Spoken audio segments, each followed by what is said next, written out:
खिड़की से देखते ही गोपाल की पत्नी बोली, दरवाजे पर तुम्हारे पापा खड़े हैं। लगता है बुड्ढे को पैसे की ज़रूरत आ पड़ी है, तभी तो मुंह उठाए चला आया। पैसे ले जाकर छोटे बेटे का पेट भरना चाहता है, मगर ये नहीं जानता कि बड़ा बेटा यहाँ शहर में कितनी मुश्किलों से गुजर कर रहा है। गोपाल कुछ नहीं बोला। उसने जाकर चुपचाप गेट खोला। पिता को देखकर उसके पैर लगा, फिर उनका बैग उठाकर अंदर ले आया। हरिराम बोला, क्या हुआ बेटा, दुबला पतला हो गया है, तबीयत खराब है क्या? इस बार गांव भी नहीं आया? 1.5 साल हो गए तुम लोगों को देखे हुए, इसलिए चला आया। ना ही गोपाल कुछ बोला और ना ही बहू बोली। हरिराम आगे बढ़कर पोते और पोती से बतियाने लगे। गोपाल चुपचाप पिता के पास बैठ गया। हरिराम गांव से बेर का थैला भरकर लाया था। पोते पोती को खिलाने लगा, उन्हें लाड़ प्यार करने लगा। पोते को प्यार करते हुए वो गोपाल से बोला, क्या हुआ बेटा, इतना दुबला पतला कैसे हो गया? बहू के भी हड्डी दिखने लगी है, चेहरे पर जरा भी मांस नहीं बचा। गोपाल बोला, कुछ नहीं पापा, आजकल थोड़ी टेंशन चल रही है। बरसात का मौसम चल रहा है ना, ठेले का काम नहीं चल रहा। बहू चाय बना लाई थी।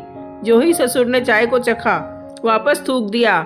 बोला, बहू ये कैसी चाय है, चिंचड़ों जैसी बास आ रही है, मुझसे न पी जाएगी। बहू चाय का कप वापस उठाकर पैर पटकती हुई चली गई।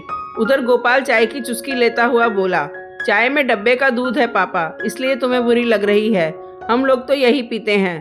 हरिराम बोला, इतनी परेशानी झेल रहा है तो गांव क्यों नहीं आ जाता? कम से कम बच्चों को असली दूध पीने को तो मिलेगा। गोपाल चुप हो गया, क्योंकि वो पिता को नहीं बता सकता था कि उसकी बहू गांव में नहीं रहना चाहती। हरिराम रात को रुका, मगर सुबह होते ही वापस जाने की तैयारी करने लगा। गोपाल को डर सता रहा था कि पापा पैसे मांगेंगे। इस समय वो जिंदगी के सबसे बुरे दौर से गुजर रहा था। 3 महीने का मकान का किराया बकाया चल रहा था। बच्चों को फीस ना देने के कारण स्कूल से निकाल दिया गया था। पत्नी का कमर दर्द बढ़ गया था, मगर डॉक्टर को दिखाने के लिए पैसे नहीं थे। जाने से पहले हरिराम ने गोपाल को पास बुलाया।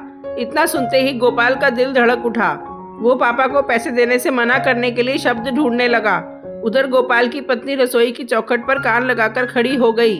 वो सोचने लगी कि बूढ़े को ऐसा जवाब देगी कि आइंदा पैसे मांगने कभी नहीं आएगा। हरिराम ने उसे पास बैठने के लिए कहा, फिर अपने थैले में से अपनी पोटली निकाली और उसमें से नए पुराने नोटों की बनाई हुई एक गड्डी निकाली और गोपाल की तरफ बढ़ाता हुआ बोला, ले रख ले, 20,000 रुपए हैं, तेरे काम आएंगे। इस बार फसल बहुत अच्छी हुई थी। गोपाल आगे हाथ न बढ़ा सका, उसका दिल भर आया था। मन कर रहा था कि पापा की गोद में लेट जाए और थोड़ा सा रो ले और कहे कि पापा इतना बुरा नहीं हूँ मैं, बस जिम्मेदारियों ने मजबूर बना दिया है। हरिराम बोला, क्या हुआ, बाप हूँ तेरा, मुझसे क्या छुपाएगा? लगभग 2 साल से घर नहीं आया, तभी समझ गया कि तू परेशानी में है। ले पैसे रख ले, ज़्यादा बड़ा हो गया है क्या? ले रख ले। कहते हुए हरिराम ने 20,000 रुपये उसकी हथेली में ऐसे रख दिए जैसे बचपन में अठन्नी रखा करता था। उधर रसोई में ये सब देख रही बहू की आंखें भर आईं और वो अपने आंसुओं को रोक नहीं पाई। उसने पल्लू मुंह में दबाकर सुबकने की आवाज़ को दबा लिया। हरिराम गोपाल को, ठीक है बेटा, दोबारा कभी आऊँगा, तेरी माँ भी इंतज़ार कर रही होगी। वो भी आने की जिद कर रही थी, लेकिन वो चल भी कहाँ पाती है सही से, इसलिए नहीं लाया।